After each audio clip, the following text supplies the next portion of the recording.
그리고 이제 분류기를 어떻게 만드는지 예시를 통해서 알아보도록 하겠습니다. 그래서 앞서 봤듯이 세토사 클래스는 굉장히 쉽게 분류가 가능하게 되겠습니다. 그래서 이런 식으로 이제 우리가 시각화를 통해서 판단해 봤을 때 세토사는 다른 두 개 클래스랑 쉽게 구별 가능하게 되겠고, 그래서 우리가 얘를 딱 보고 이런 기준을 세울 수가 있게 되겠습니다. 우리가 어떤 FX라는 머신러닝 모델을 이제 만들 것인데요. 정확히 말해서 머신러닝 모델이 아니라 인간이 만든 판별 모델이 되겠죠. 그때 우리가 이 fx를 어떻게 설정을 할 것이냐면은, 만약에 페탈 랭스가 2.45 이하일 때는 세토사라고 구별을 하고요. 그렇지 않을 때는 둘 중에 하나다라고 판별할 수가 있습니다. 앞서 봤듯이 이제 페탈 랭스라고 한다면은 우리가 얘가 되겠죠. 얘 2.5, 이 정도의 기준을 세워가지고 우리가 얘 아래에 있으면은 세토사고 그 위에 있으면 둘 중에 하나다, 이런 식으로 일단 fx를 만들 수가 있습니다. 여기서 이제 fx 이제 세미콜론 세타라고 써놨는데요. 이제 세미콜론도 뭐 바랑 비슷한 역할이라고 보면 되겠습니다. 세타라는 것이 주어져 있을 때 이제 x를 어떻게 결정할 것인지에 대한 f라는 함수를 만드는 방법을 이렇게 설정을 했다라는 것이 되겠고요. 그때 세타는 이 기준이 되겠죠. 페탈 랭스가 2.45 이하다라는 기준이 바로 세타 파라미터가 될 수가 있습니다. 근데 이것은 우리가 뭐 인간이 만든 결정 방법이 되겠고요. 인간이 만든 디시전 룰이 되겠고, 머신러닝이 한 것은 아니죠. 그래서 인간이 직관을 통해서 2.45라는 수치를 인간이 만들어낸 것이라고 볼 수가 있습니다. 그래서 우리가 사실 저번 시간에 얘기했을 때 AI라는 게 있었는데, 머신러닝이 아닌 AI도 있다. 그리고 예전에는 이런 AI가 더 많았다라고 얘기를 했었는데요. 뭐 1970년대, 80년대에는 머신러닝이 아닌 AI였었는데, 그때 이런 이제 AI라고 생각을 하면 됩니다. 인간이 어떤 데이터를 관측을 한다든지 전문가의 의견을 들어가지고 그 기준을 세워서 그 기준을 가지고 FX를 만드는 이런 것을 우리가 일반적인 디시전 시스템, 디시전 서포트 시스템이라고 이제 불렀었습니다. 그래서 이런 것들이 이제 일반적인 머신러닝이 아닌 AI다라고 할 수가 있겠는데요. 이것도 이제 클래시파이어 분류 모델이라고 할 수가 있게 되겠죠. 그래서 이것은 사실 입력 공간을 두 개의 부분 공간으로 나누는 그런 예시가 되겠습니다. 그래서 페탈 랭스라는 기준을 가지고 2.45 이하일 때랑 이상일 때랑, 그래서 왼쪽은 세토사다, 이렇게 분류를 할 수 있게 되는 이런 공간을 두 개로 이렇게 나누게 되겠죠. 그리고 이런 디시전 바운더리는 페탈 랭스가 2.45일 때 설정이 되겠습니다. 디시전 바운더리라는 것은 우리가 결정을 내리는 이 경계를 의미를 합니다. 그래서 이 경계를 넘어가면은 어떤 것이고 경계 이전에 있을 땐 무엇이다, 이렇게 만드는 이 경계점을 디시전 바운더리라고 부르게 되겠고, 이게 1차원이라고 할 수가 있게 되겠죠. 그리고 나서 사실 이 세토사는 이렇게 분류할 수 있게 되겠는데요. 아직 이제 벌지니카랑 벌시칼라를 분류하는 방법에 대해서는 아직 결정을 하지 않았죠. 그래서 우리가 이것을 하기 위해서 공간을 재기적으로 분할을 할 수가 있습니다. 그래서 분류기가 오류를 범하는 영역을 분할하는 것이다, 이렇게 얘기를 할 수가 있겠는데요. 그래서 첫 번째에서 페스탈 랭스를 가지고 2.45라는 기준을 세웠을 때 2.45 이하일 때는 우리가 세토사라고 분류했는데, 그렇지 않을 때에도 이제 벌시컬러랑 벌지니커랑 구별을 해야 되겠죠. 그래서 이것을 할 때의 기준은 우리가 페탈 위스를 가지고 얘가 1.75 이하일 때는 벌시컬러고 그렇지 않을 때는 벌지니커라고 구별을 할 수가 있게 되겠습니다. 그래서 페탈 위스랑 페탈 랭스랑 이제 이렇게 표본 공간 2차원으로 시각화를 시켜서 보면은요, 우리가 일단 페탈 랭스가 2.45 이하일 때는 모두 다 이제 세토사라고 구별을 하게 되겠고, 그 이후에 이상이었을 때도 이제 페탈 위스를 통해서 1.75라는 기준점을 세워서 두 개로 이제 나눠서요. 이제 이하일 때는 벌시컬러, 이상일 때는 벌지니컬로 나눠서 이런 구분을 할 수가 있게 됩니다. 우리가 새로운 꽃이 관측이 됐는데 이제 여기에 관측이 됐다라고 했을 때는 초록색인 벌시컬러로 이제 판별을 할 수가 있게 되겠고요. 예를 들어서 새로운 꽃이 관측이 됐는데 페탈 랭스는 한 1.5가 되겠고 페탈 위스는 1.2가 되겠다 라고 했을 때는 이 꽃은 우리가 세토사라고 이제 구별을 할 수가 있게 되겠습니다. 그래서 어떻게 보면은 분류기를 만든다라는 것은 이렇게 표본 공간이 있을 때 그 표본 공간을 나눠 가지고 기준점을 만드는 것이라고 할 수가 있습니다. 그때 기준점이 되는 이런 선들을 디시전 바운더리라고 하고요. 이런 디시전 바운더리를 많이 만들어서 우리가 새로운 표본이 들어왔을 때에도 새로운 값이 관측이 됐을 때에도 얘가 어떤 클래스에 해당되는지를 판별을 해주는 이렇게 공간을 나누는 것이 바로 클래시파이어의 역할이 되겠습니다. 딥러닝 모델도 마찬가지인데요. 이제 이렇게 간단한 디시전 트리뿐만 아니라 딥러닝 모델도 결국에는 이렇게 결정 공간 얘를 이제 만드는 역할을 하게 됩니다. 그래서 디시전 바운더리를 여러 개 세워가지고 걔네들로 이제 결정 공간을 만들어 놓고 우리가 새로운 표본이 관측됐을 때 걔가 어떤 클래스에 해당되는지를 이렇게 출력을 시킬 수가 있어야 됩니다. 그래서 이러한 규칙들은 우리가 특별한 이름으로 디시전 트리라고 부르게 되겠고요. 나중에 이제 배울 것이 되겠습니다. 그래서 우리가 각 내부 노드, 이 디시전 트리 내부 노드에 있는 특성 인덱스랑 임계값을 저장을 해서 트리를 이제 표현을 할 수가 있게 되겠죠. 그래서 특징의 인덱스랑 그리고 이제 내부 노드에 있는 스레시홀드를 저장을 해서 트리를 표현을 할 수가 있게 됩니다. 앞서서 시각화시켜서 받게 되겠고요. 그리고 이런 것들이 바로 파라미터라고 부를 수 있습니다. 그래서 여기서 디시전 트리의 파라미터는 페탈 랭스가 2.45 이하이다 라는 이 기준점이랑 페탈 위스가 1.75 이하이다 라는 이 기준점 두 개가 파라미터가 되겠죠. 그리고 이러한 매개 변수를 결국에는 결정을 해야 되겠습니다.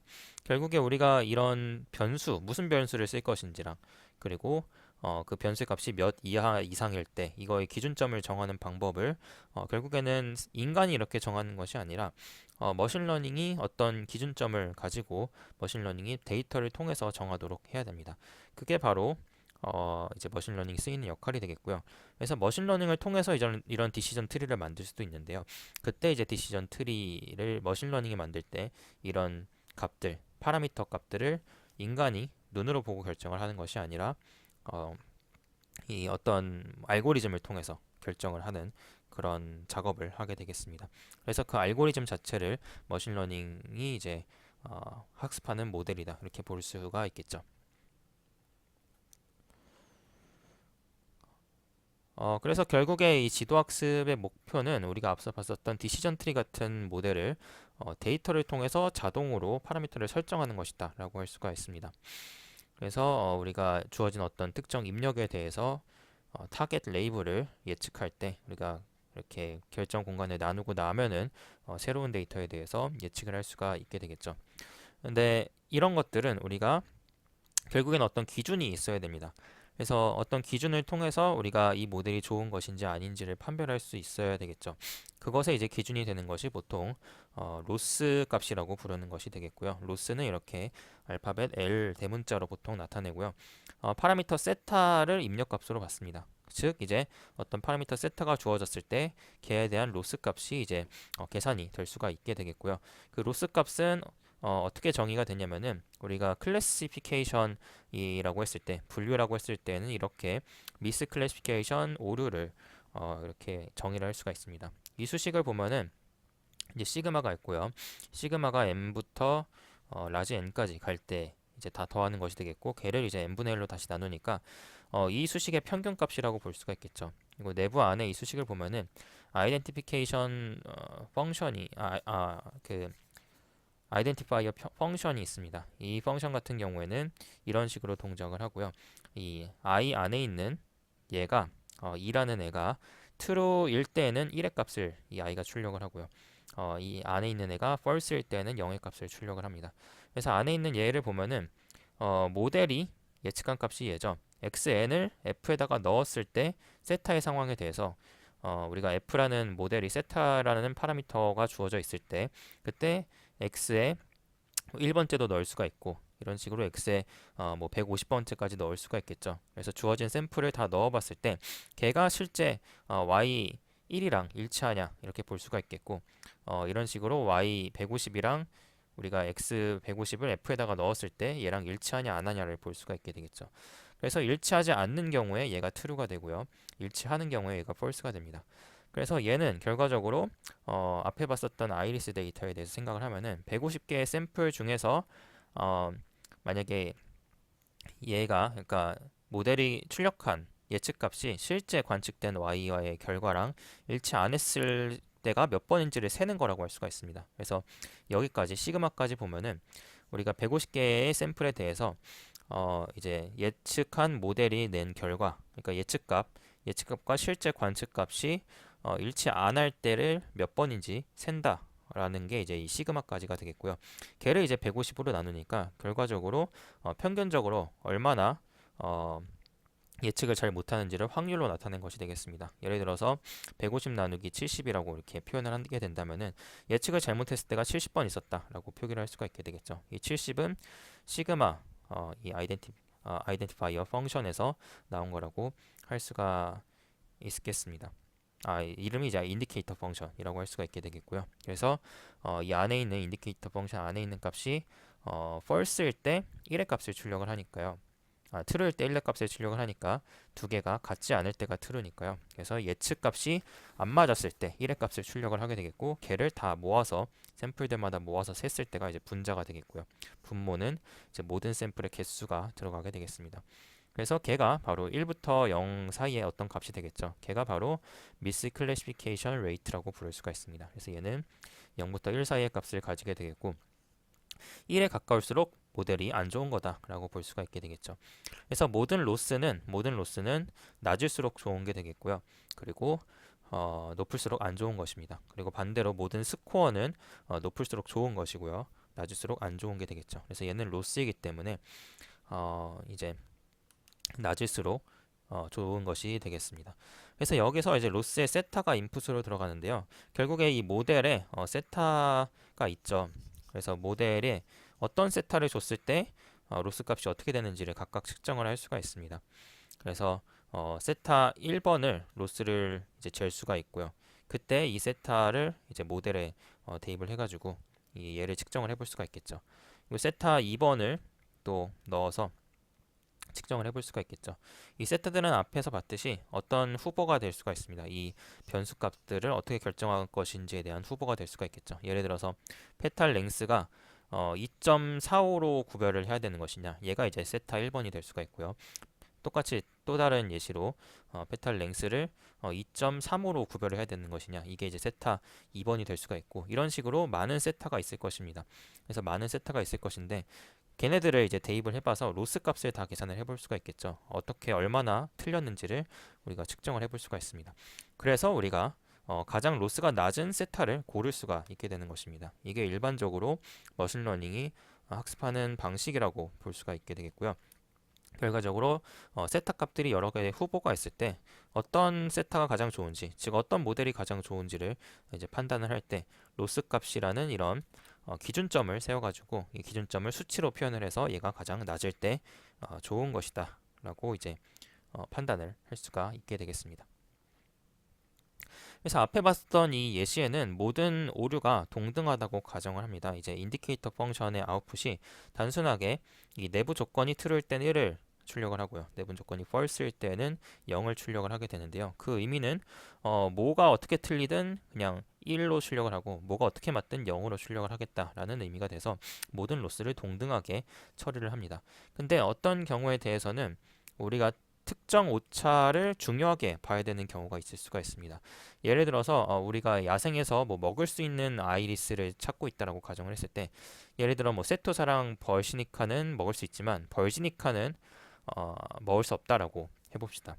그래서 세토랑 벌시칼라를 이 두 개 간에 구별하는 것은 뭐 그렇게 크게 중요하진 않는데 벌지니카를 구별하는 것은 굉장히 중요하다라고 했을 때 우리가 그때에는 로스를 이렇게 둘 수가 있습니다.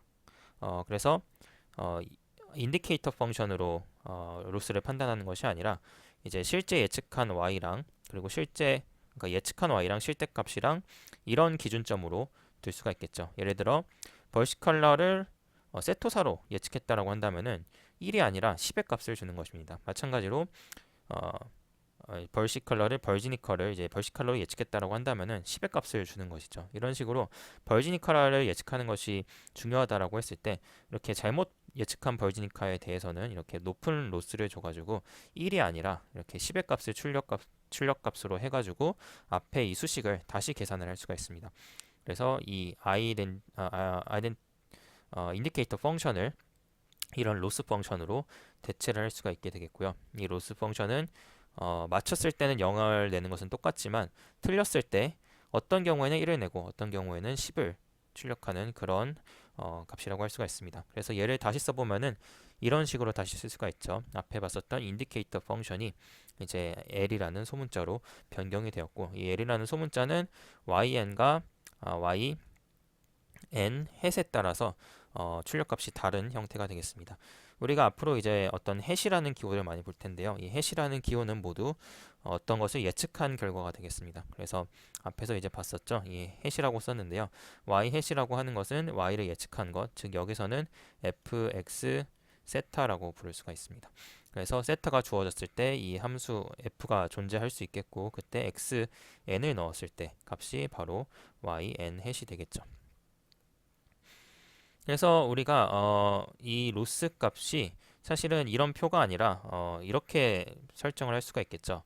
모든 오차를 다 1이라고 이렇게 테이블을 만들게 되면은 얘는 이제 사실 앞에 봤었던 인디케이터 펑션이랑 동등한 형태가 되겠죠. 그래서 우리가 테이블을 이렇게 맞췄을 때 모두 다 0, 틀렸을 때 모두 다 1이라는 식으로 이 로스 테이블을 만들면은 그때는 이 로스가 결국 인디케이터 펑션이랑 동일한 형태가 된다라고 할 수가 있습니다. 이런 형태를 우리가 제로 원 로스라고 부르게 되겠고, 그래서 미스 클래시피케이션 레이트는 이 로스 펑션의 스페셜 케이스다 이렇게 부를 수가 있게 되겠습니다. 네, 결국에 이제 모델을 훈련시킨다라는 것은 결국에 이 임피리칼 리스크라는 것을 최소화시키는 것이라고 결국 말할 수 있게 되는 것이 되겠습니다. 그래서 앞에서 봤듯이 우리는 결국에 이 적절한 세타를 찾아서 모델을 만들어야 되는 것인데요. 그래서 모델을 피팅시킨다라는 것의 의미는 결국 모델을 피팅시키고 훈련시킨다라는 것의 의미는 결국 세타를 찾는데 결국 데이터로부터 이 수식을 만족시키는 세타를 찾는 것이다라는 것이 되겠습니다. 그래서 이거는 이제 앞서 봤었죠. 앞에 나왔던 그 로스에 대한 수식이 되겠고요.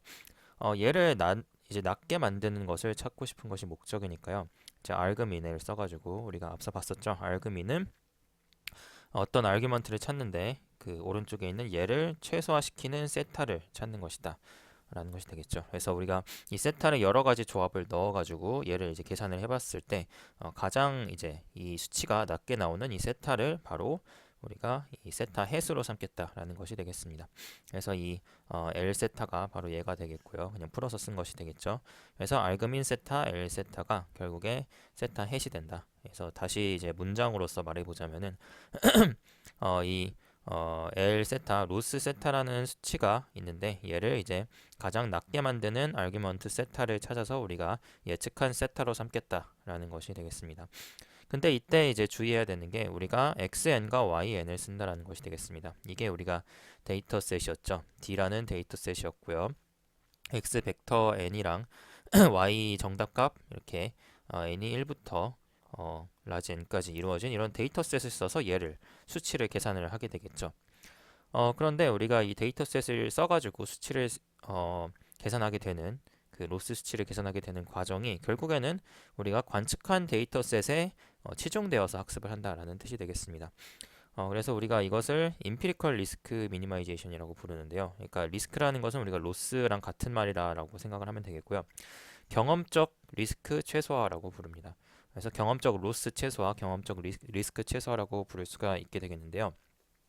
경험적이라는 것은 우리가 이미 관측한 데이터, 즉 경험해본 데이터에 대해서 로스 값을 최소화시킨다라는 의미가 되겠습니다. 그런데 사실은 우리가 이 관측해본 데이터에 대해서 로스 값을 최소화시키는 게 아니라 사실은 우리의 진정한 목적은 미래 아직 관측되지 않은 데이터에 대해서 이 로스 값을 최소화시키는 것이 목적이 되겠죠. 근데 우리가 아직 미래에 관측하지 않은 데이터에 대해서 로스 값을 최소화시키는 것은 사실은 그 데이터셋을 쓸 수가 없기 때문에 학습 자체가 이제 불가능한 상황이 되겠습니다.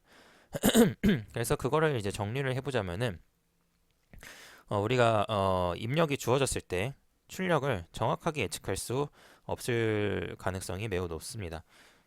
네, 이 이유는 두 가지 언설턴티 때문인데요. 첫 번째로는 이제 기본 모델의 uncertainty 때문이 되겠습니다.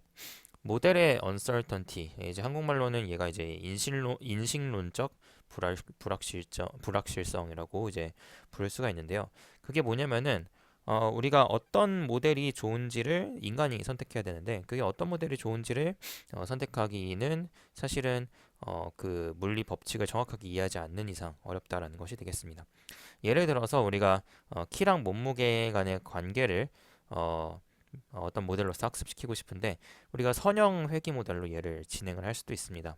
몸무게를 예측하기 위해서 어, 베타 1 곱하기 키 플러스 베타 0이라고 해가지고 이때 이런 모델을 제시를 하고 우리가 이런 모델을 선택을 하고 그때 파라미터를 이제 정할 수가 있겠죠.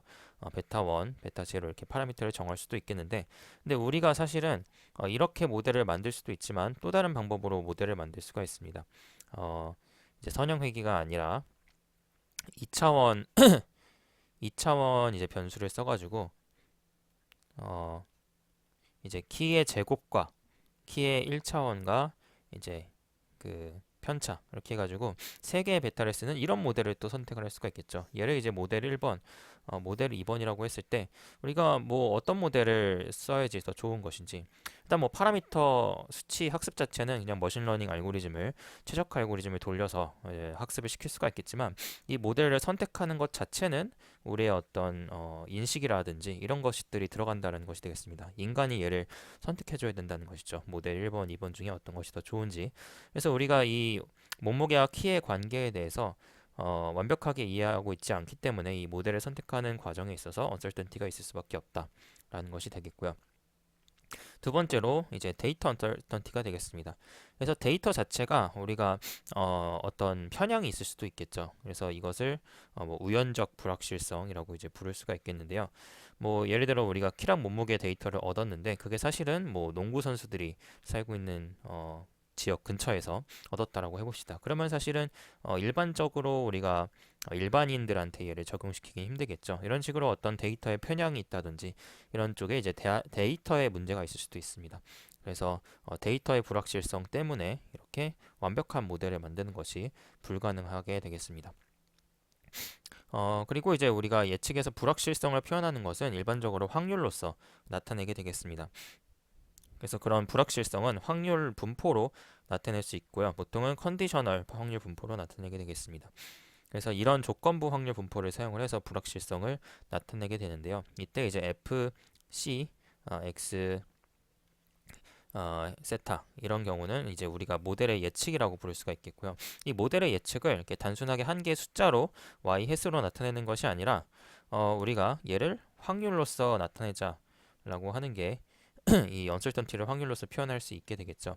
그래서 얘를 사실은 한 개의 숫자가 아니라 한 개의 카테고리나 한 개의 숫자가 아니라 y가 c와 일치할 확률 바 x 세타로 나타낸다는 것이 되겠습니다. 이게 뭐냐면은 결국에 이제 y가 이제 벌시컬러일 때랑 y가 세토사일 때랑 y가 벌지니카일 때랑 이렇게 세 가지 종류가 있잖아요. 그래서 각각에 대한 이산 확률 분포가 나오겠죠. 그래서 p가 이제 y가 벌시칼라일 때 그때 이제 x랑 세타가 주어졌을 때가 뭐 30% 이렇게 나올 수가 있고요. 이것의 의미는 결국에 우리가 x랑 세타가 주어졌을 때 모델에 그 x와 세타를 이용을 해가지고 y가 벌시칼라일 확률을 계산을 해봤을 때 30%다 이렇게 확률 분포로서 나타낼 수가 있습니다. 그래서 y가 벌시컬러가 아니라 세토사일 확률은 뭐 20%다. y가 벌지니카일 확률은 나머지 50%이다. 이런 식으로 우리가 y가 c일 확률을 이용을 해가지고 우리가 단순하게 모델이 세토사다 이렇게 정하는 것이 아니라 이 각각 세 개의 카테고리에 대한 확률로서 이제 확률 분포로서 이렇게 나타내는 것이 언설턴티를 나타내는 게 더 좋은 방법이다라고 할 수가 있습니다. 그래서 이렇게 확률 분포를 출력하기 위해서 우리가 일반적으로 이 소프트맥스 함수를 사용을 해서 어떤 로짓이라는 것을 확률처럼 변환을 시킬 수가 있습니다. 이 소프트맥스 함수라는 것은 이렇게 정의가 되고요. 오른쪽처럼 정의가 되고 a라는 로짓이라는 것이 주어져 있을 때 이 수식을 계산하는 것이 소프트맥스 함수가 되겠습니다. 소프트맥스 함수의 출력값은 벡터가 되겠고요. 여기서 볼 수 있듯이 원소의 개수가 이제 몇 개 있는 벡터 값이 되겠습니다. 원소의 개수는 이제 정확하게 카테고리 개수가 되겠고요. 로짓이라는 것은 우리가 그 모델의 출력값이 되겠는데요. 모델의 출력값이 이제 일반적으로는 실수 분포가 되겠습니다. 그래서 어떤 일반적인 인공지능 모델이 있다라고 했을 때 얘는 일반적으로 x로부터 실수 차원의 매핑을 시키게 됩니다. 즉 이제 모델의 아웃풋이 어떤 실수 값이라는 얘기가 되겠죠. 뭐 마이너스 0.5가 될 수도 있고요. 100이 될 수도 있고 뭐 250이 될 수도 있고요. 이런 식으로 어떤 실수 값을 내보내는 머신러닝 모델이 맞는데 얘를 우리가 실수 값을 다시 매핑을 시켜서 카테고리별 확률 벡터로 만들어주는 과정이 되겠습니다. 그게 바로 소프트맥스 함수로 가능하게 되겠고요. 그래서 이렇게 나온 아웃풋 값을 우리가 로짓이라고 부르고 얘를 소프트맥스 함수에 집어넣어서 이런 벡터를 얻을 수가 있는데 이 벡터는 카테고리 개수만큼 숫자가 존재하는 벡터가 되겠습니다. 그래서 앞에서 봤었던 아이리스 데이터셋 같은 경우에는 이 벡터의 차원은 R3라고 할 수가 있게 되겠죠. 그래서 정확히는 0부터 1 사이에 나와 있는 3개의 숫자로 이루어진 원소라고 할 수가 있습니다.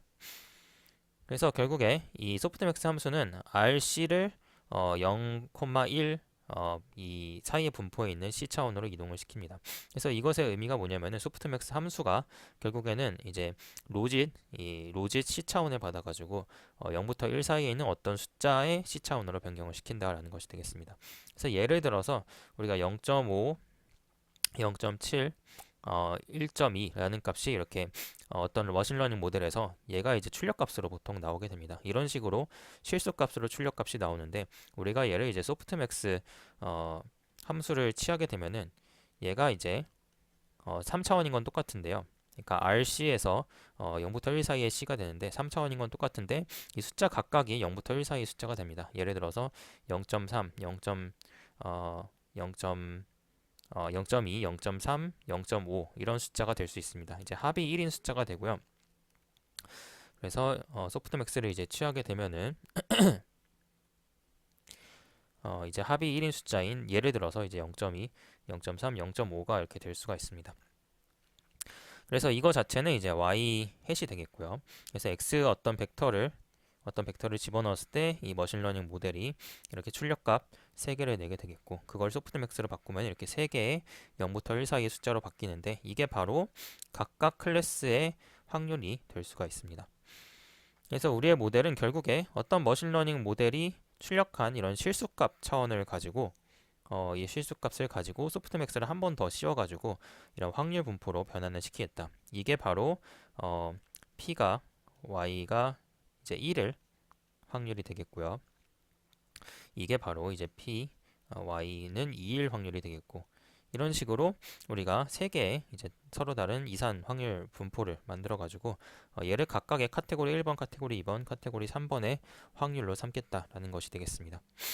그래서 이 머신러닝 모델에 어떻게 보면 후처리를 한다 뭐 이렇게도 볼 수가 있을 것 같은데요. 뭐 딥러닝 모델에 그래서 이런 소프트맥스를 써서 학습을 시키고 또한 이제 로지스틱 리그레션, 멀티베리에이트 로지스틱 리그레션에 이런 소프트맥스 함수를 써가지고 학습을 시키게 되겠습니다. 네, 그 다음으로 이제 바로 로지스틱 리그레션이 나오는데요. 로지스틱 리그레션 이 이제 바로 이 f 함수를 affine 펑션으로 썼을 때가 되겠습니다. 얘를 뭐 affine이라고도 한국말로는 부르는데요.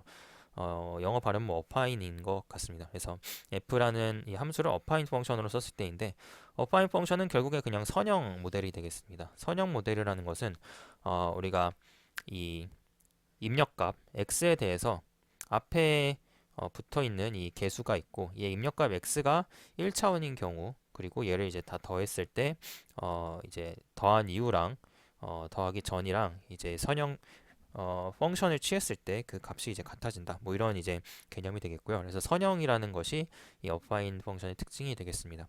그래서 우리가 결국 앞에서 봤을 때 그래서 이 f가 그 결과를 낸 이후에 소프트맥스를 취해야 되는 건 알겠는데 F 자체를 어떤 모델을 쓰지가 이제 우리의 문제가 될 수가 있습니다.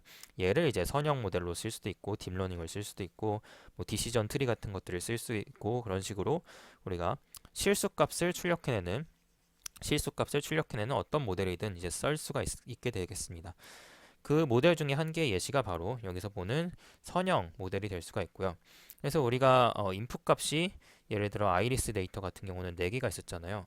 한 개의 샘플에 대해서 x1, x2, x3, x4 꽃잎의 길이 넓이, 꽃받침의 길이 넓이 이렇게 4가지 종류의 데이터가 있었죠. 걔를 이제 우리가 이렇게 b 플러스 w1 플러스 w2 플러스 w3 플러스 w4를 써가지고 값을 내는 게 이걸를 이제 y-로 삼는 게 바로 선형 모델이 되겠습니다. 어파인 펑션이라고 부를 수가 있습니다.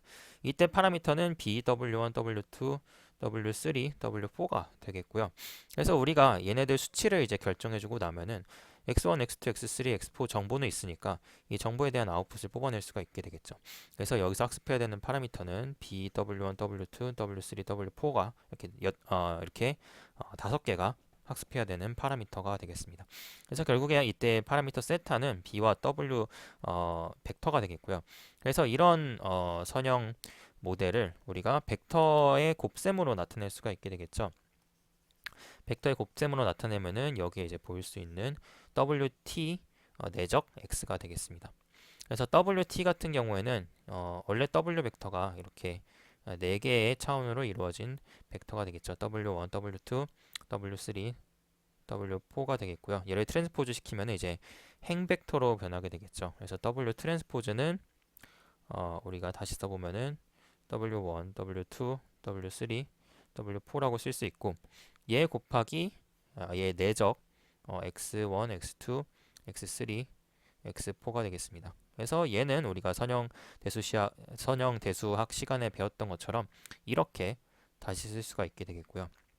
그 다음에 이제 b가 이렇게 나와 있죠.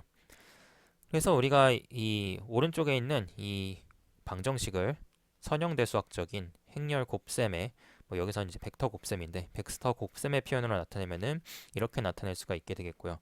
그때 파라미터 집합은 b와 w 벡터 이게 되겠습니다. 그래서 5개의 수치를 정해주면 우리가 이 모델을 학습시킨 것이다라고 할 수가 있게 되겠습니다. 그래서 우리가 얘를 이제 바이어스를 합쳐서 다시 쓸 수가 있게 되겠습니다. 그래서 바이어스를 합쳐서 쓴 거를 우리가 w 틸다라고 표현을 하고요. 이때 x 값도 이제 변환이 되겠습니다. 우리가 바이어스를 그냥 합칠 수는 없고 더미 베리어블이라는 거를 만들어서 우리가 이렇게 b 플러스 w 벡터 트랜스포즈 곱하기 x를 이렇게 w 틸다 트랜스포즈 x 틸다로 바꿔 쓸 수가 있습니다. 바이어스도 이제 우리가 이렇게 w 벡터 안에다가 넣을 수가 있는데요. 얘를 어떤 식으로 넣냐면은 우리가 w 틸다 트랜스포즈는 어떻게 생겼냐면은 w1, w2, w3, w4 다음 바이어스 이렇게 5개의 원소가 이제 들어가 있는 벡터가 얘가 되겠습니다. 다음 내적을 이제 x 벡터랑 하게 되는데 x1, x2, x3, x4 그 다음에 1이라는 값을 넣어줍니다. 그래서 1이라는 값은 원래 존재하지 않는 데이터인데 우리가 얘네 두 개를 이 b라는 값과 w라는 값을 합쳐서 표기를 하기 위해서 쓰는 값이 되겠고요. 실제로 이제 딥러닝이 GPU 안에서 돌아갈 때 이런 식으로 더미 베리어블이라는 이 1이라는 값을 가상으로 인풋 데이터에 이렇게 합쳐가지고 학습을 시켜서 병렬화를 가능하게 합니다. 그래서 얘를 이제 계산을 해보면은 결국에는 얘랑 똑같은 것이 되겠습니다. 그래서 얘가 이제 x 틸다가 되겠고요. 얘가 이제 w 틸다 트랜스포즈가 되겠죠. 그래서 우리가 그냥 오른쪽에 있는 수식 표기를 그냥 보기 편하게 선형대수학적인 표기로 그냥 벡터들의 곱만으로도 이루어져 있게 이제 표기를 하고 싶어가지고 베타를 그냥 w랑 합쳐버린 것이고요. 그 다음 1이라는 더미 베리어블을 만들어서 이 두 개의 내적을 해도 오른쪽 수식과 똑같게 만든 것이 되겠습니다. 그래서 우리가 결국에는 리니어 펑션을 만들어서 앞에 있는 f 세타를 얘를 구현을 하겠다. 얘는 결국에 w 틸다 트랜스포즈 x로 이제 우리가 앞으로 계산을 하겠다라는 것이 되겠습니다. 그래서 이 이후에 소프트맥스를 취해가지고 우리가 클래시피케이션 분류를 하겠다라고 하는 게 로지스틱 리그레션의 컨셉입니다. 이게 바로 이제 로지스틱 리그레션의 컨셉이 되겠고요. 그래서 이것을 이제 로지스틱 리그레션을 학습시키기 위해서 바로 많이 쓰는 게 최대 우도 추정이라고 부르는 이제 맥시멈 likelihood estimation, 뭐 줄여서 ML이라고도 부릅니다. 그래서 이게 바로 얘를 학습시키기 위해서 쓰는 로스가 되겠습니다. 그래서 결국에 우리가 이 세타를 정하기 위해서 로스 값이 가장 낮아지는 세타를 찾아야 되는데요. 그때 로스는 여러 가지 기준으로 선택을 할 수 있다라고 했습니다. 우리가 클래시피케이션에서는 인디케이터 펑션을 써가지고 할 수도 있고, 혹은 뭐 우리가 앞에 봤었던 로스 테이블로 계산을 할 수도 있는데, 여기서 이제 그 로지스틱 리그레션에서는 이런 함수를 사용합니다. 얘는 이제 네거티브 로그 프로버빌리티라고 부르고요. 음의 로그 확률이라고 이제 한국말로 부를 수가 있게 되겠죠. 그래서 이때 fx 세타는 이제 앞에서 봤었던 그, 그 선형 모델의 아웃풋 값이 되겠고요. 그 다음에 그 y를 예측할 확률은 바로 소프트맥스를 취한 이후가 되겠죠. 그것을 이제 다시 로그를 취해서 마이너스를 취한 게 이제 이 로스 값이 되겠습니다. 이러한 손실 함수를 사용하는 이유는 로그를 사용하면 나중에 이제 알게 되겠지만 계산이 이제 간편해집니다. 그래서 그냥 확률을 최대화시키는 것이 아니라 네, 로그를 취하고 걔를 이제 최대화시키는 것이 나중에 이제 계산이 간편해지기 때문에 이렇게 진행을 하고 있고, 또한 그 컴퓨터 내에서 이제 너무 값이 작거나 너무 값이 클 때에는 그 값을 처리할 수 없는 현상이 있게 되는데요. 그것을 이제 로그 값이 막아주기도 하게 되겠습니다. 그리고 우리가 이 확률을 최대화한다라는 것은 결국에 마이너스 확률을 최소화한다라는 것이랑 같죠. 그렇기 때문에 우리가 마이너스를 붙여서 얘를 로스 값으로 삼을 수 있게 되는 것입니다. 그래서 확률에 마이너스를 붙여서 우리가 얘가 작아질수록 좋다라는 개념을 이제 만들어낼 수가 있죠. 걔가 바로 확률에 마이너스를 붙인 네거티브 로그 프로버빌리티가 되겠습니다. 그래서 음의 부호를 붙여가지고 확률을 최대화하는 문제를 손실을 최소화하는 문제로 이렇게 바꾸게 되겠습니다. 그리고 우리가 이 전체 훈련 데이터셋에 대해서 이 네거티브 로그 프로버빌리티를 계산을 하게 되면은 결국에 이 네거티브 로그 프로버빌리티, 네거티브 로그 라이클리후드라는 것은 우리가 이 수식 방금 봤었던 그 확률 값에 로그를 붙인 것을 음수 취한 것을 이렇게 평균을 내는 것으로 생각을 할 수가 있습니다. 모든 데이터 x1부터 x150, y1부터 y150에 대해서 150개를 계산해서 평균을 내가지고 거기다 마이너스를 붙인 게 바로 음의 로그 우도라고 부르는 네거티브 로그 라이클리후드가 되겠습니다. 그래서 얘가 이제 가장 낮아지는 세타 값이 우리가 가장 좋은 세타 햇이다, 세타 햇으로 예측을 하겠다, 이렇게 얘기를 할 수가 있게 되겠죠.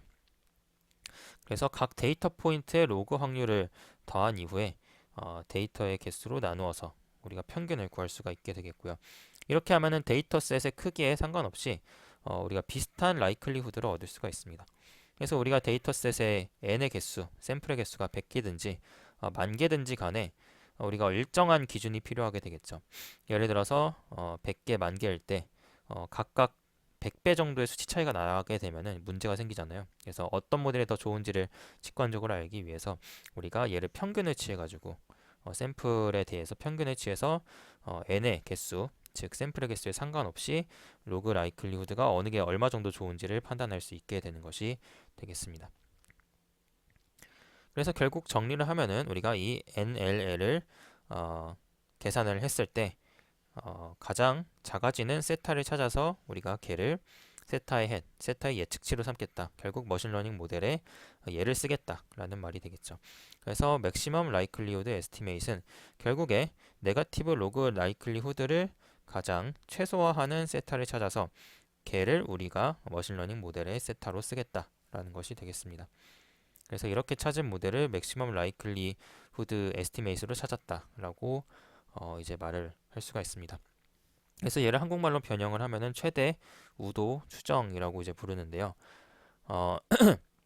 이제 얘를 이제 최대화한다라는 것의 의미는 결국에 이 확률을 최대화한다라는 것과 같죠. 그래서 얘를 최소화하는 것이기 때문에 얘를 최대화하는 것과 같은데요.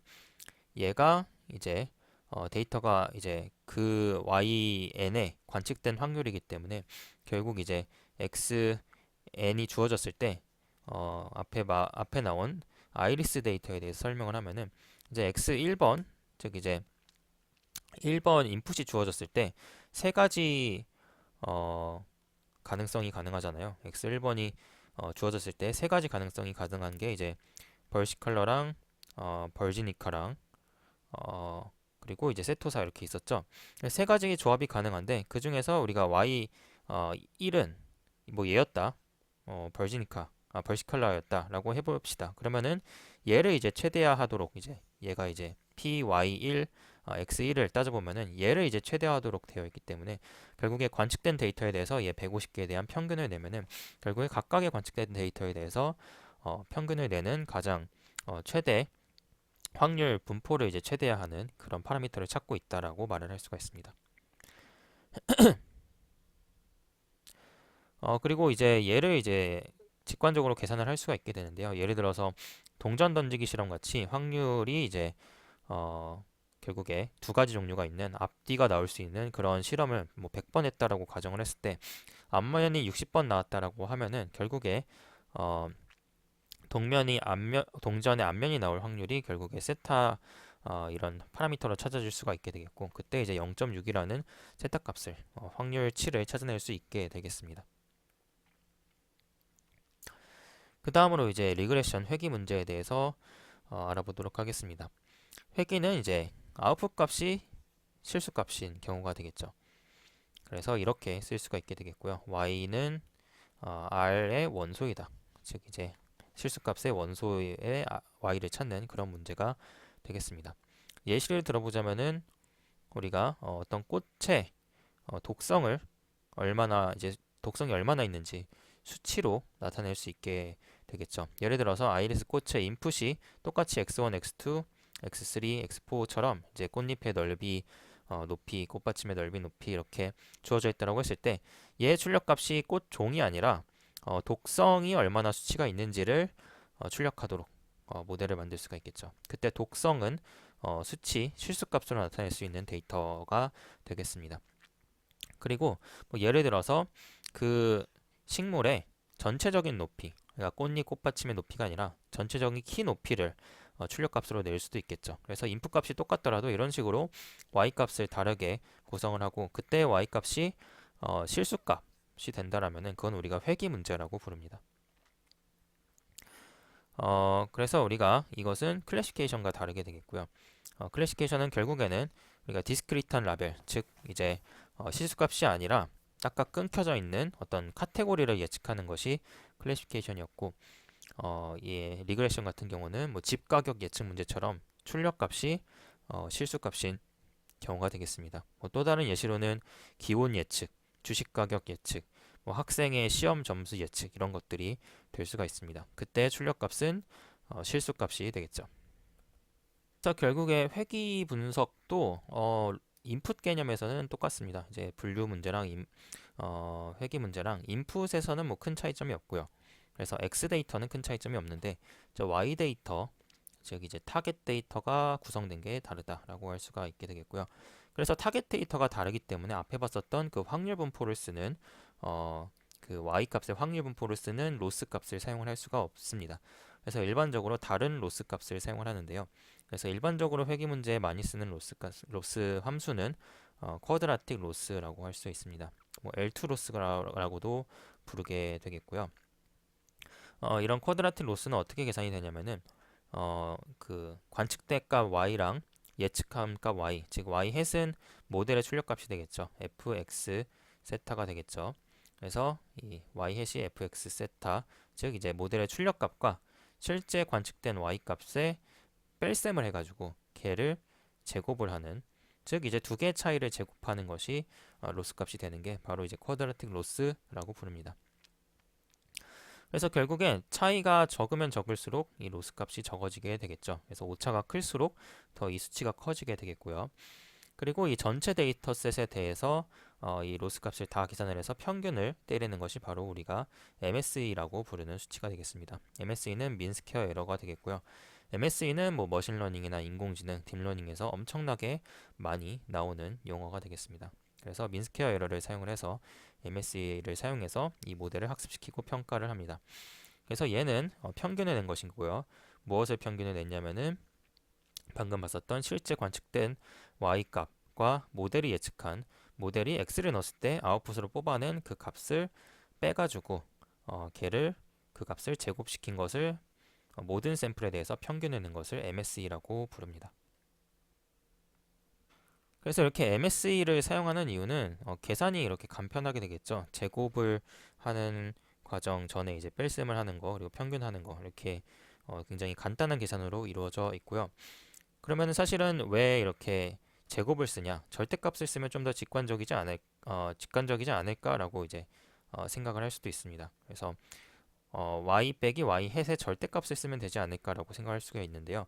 근데 이 제곱을 쓰는 이유는 미분 때문이라고 할 수가 있습니다. 결국에 우리가 최적화 알고리즘, 나중에 이제 배울 최적화 알고리즘들을 통해서 세타를 결정을 하게 되는데 그때 이제 최적화 알고리즘들이 대부분 미분을 사용을 합니다.